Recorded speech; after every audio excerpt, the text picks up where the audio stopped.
Miami Heat Nation, what is going on? So, in today's video, we are going to be talking about 5 takeaways from what I got from the Miami Heat's first preseason game against the Charlotte Hornets. Now, as y'all see, this is live, but I was like, you know what? I'm going to start this video earlier. There's about 3 minutes left, and hopefully the Miami Heat do win.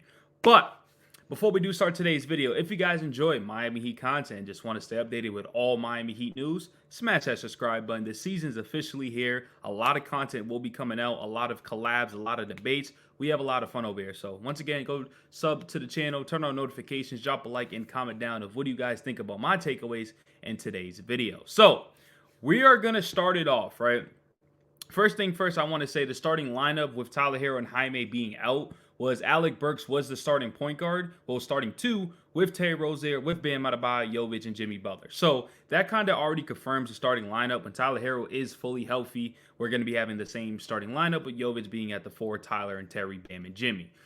So there's going to be no changes there. So obviously that's kind of the first takeaway. But, you know, I'm not going to add this as a takeaway, but with Alec Burks starting in the, scrimmage game they had, and then now him starting with the Miami Heat in preseason, I'm telling you guys, he's going to have a valuable role with this team, and he's going to play a lot of minutes. So today, he did have 16 minutes. He was 3 for 3 at the field. He was 2 for 2 at the three-point line. His plus-minus was plus 12. He had 8 points. He was excellent for us, and he's going to be a crucial bench piece, especially coming off the bench.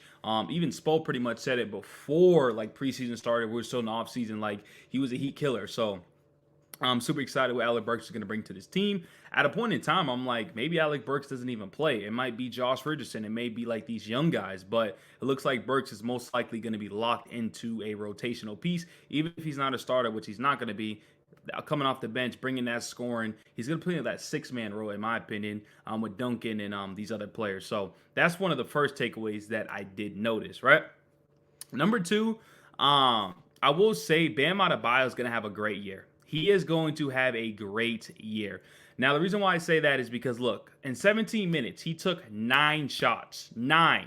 Literally 9 shots. And look at the attempts. He had 5 3-pointers attempted. Now, he only made 2, but you can tell that he is going to be shooting a lot of threes, and you could tell that he's going to be aggressive a lot offensively this year. That's one of the things that we kind of push Bam on is like, yo, we need you to be a little bit more aggressive. We need you to take a lot more shots. And this preseason game right here, he was chacking a lot of shots, and they weren't bad shots. They were leaving him open. Like the top of the key threes, the corner threes, leaving him open. Jovic was passing out to him, and he was kicking it out. Like, that's what we want to see. Like, Jovic kind of being that point forward, Bam Adebayo setting that screen, popping or rolling or going to the corner 3 and splashing that. So Bam Adebayo, so far from what I've seen, 13 points. His plus 9 was awesome.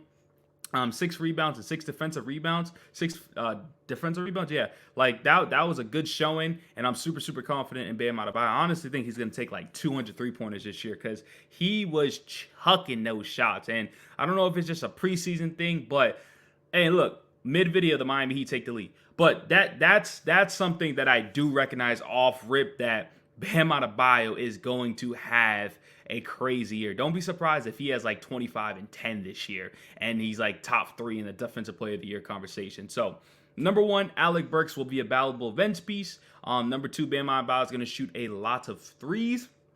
And then number 3 was the second unit. So this was the second unit that I noticed. Was they had Drew Smith as a starting point guard. They had Haywood Highsmith, Duncan Robinson, Kevin Love, and Larson.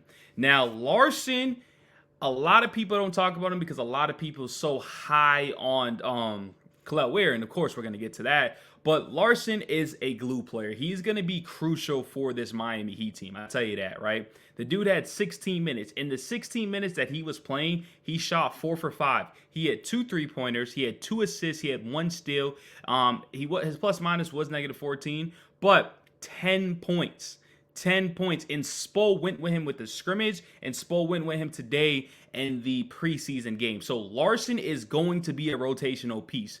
Him and Alec Burks are going to be rotational pieces 100%. So I don't know what's there for Josh Richardson. He may be like one of those guys that don't really play much this year, because Larson is a bucket getter. And not only is he a bucket getter, he's a good shooter. That's what the Heat need, but he does everything that you need him to do. He just plays the right way. And so that's very, very good. And we always find these type of players, and he's only going to get better with more reps, more playing time in the regular season. Don't be surprised if he's playing some valuable minutes in the postseason too.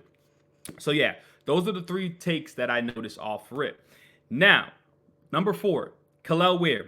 It looks like he's behind Thomas Bryant and Kevin Love and Bam Adebayo. It looks like he's going to be like the 3rd or 4th string center at the moment. He did not play that first half. He came into the second half damn near mid second half. But what I will say is Kel'el Ware came in and he was dominant. I mean, just think about that. These were the starters. They played the first half. Kel'el Ware is all the way right here, 15 minutes. Dude already has 13 points. Think about that. So he shot 5 for 8. He's aggressive at the 3-point line, right?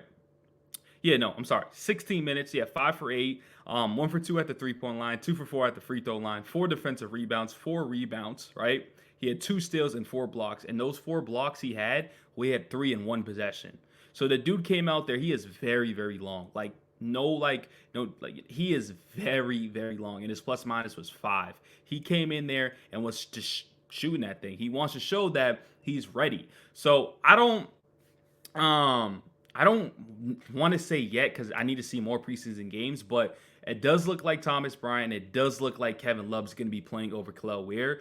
And this dude made a good point on Twitter. We might not see Kel'el Ware much this regular season. He has to continue to keep pressing. I think this is a strong showing. It's 16 minutes to have 13 points. That's very, very impressive. But I think Spo's going to let him grow, and I think it's going to take time, unfortunately. So I know a lot of Heat fans are going to be upset that, why is Kel'el Ware playing? Thomas Bryant's this and that. Kevin Love's, shouldn't play. But this is what the coach does. And at the end of the day, Spo's one of the best coaches in the world for a reason. So, yeah. And then another takeaway that I did notice was Isaiah Stevens, right? Isaiah Stevens did not have a great game, personally, in my opinion. He didn't. 16 points, 0 for 4, 0 for 2 at the 3-point line. He did have 2 for 2 at the free throw line, 4 assists, 2 steals, 2 turnovers, and 1 personal foul. We all want Isaiah Stevens being that backup point guard over Drew Smith. But I'm not going to lie to you guys. It looks like Spo trusts Drew Smith a lot.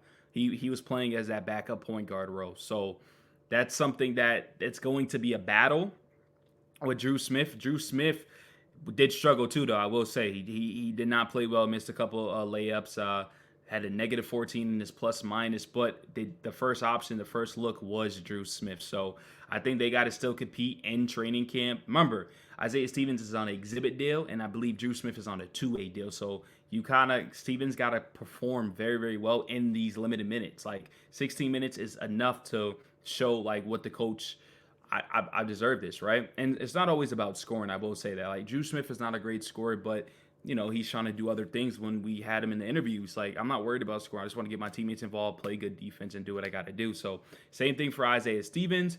And then lastly, a couple things I will say is Nazir Little didn't play at all. And then Spo kind of finished the game with the Summer League team that we did win the championship of Caleb Daniels, Isaiah Stevens, and stuff like that, and outside of Larson, right? So yeah, that's kind of the 5 takeaways that I noticed off rip of this preseason game. Let me know what you guys think about it. I think Highsmith is locked in. Mind you, Jaime didn't even play. Tyler didn't even play. So yeah, a lot of players are probably not going to crack the rotation, but the Miami Heat they're deep. That's what it is. You gotta grind. You gotta grind. But I am confident in this team. Oh, I will say though, Terry Rozier was kind of scaring me, but it's fine. It's his first preseason game. He was out. He was injured. The dude shot 3 for 10. It looked like he was missing a lot of shots. 0 for 3. Didn't really do too much, but had 7 points and 2 assists. So yeah, kind of gave you 6 takeaways. But anyways, hope y'all enjoyed this video. Once again, drop a like, comment, subscribe, and I'm out of here. Peace.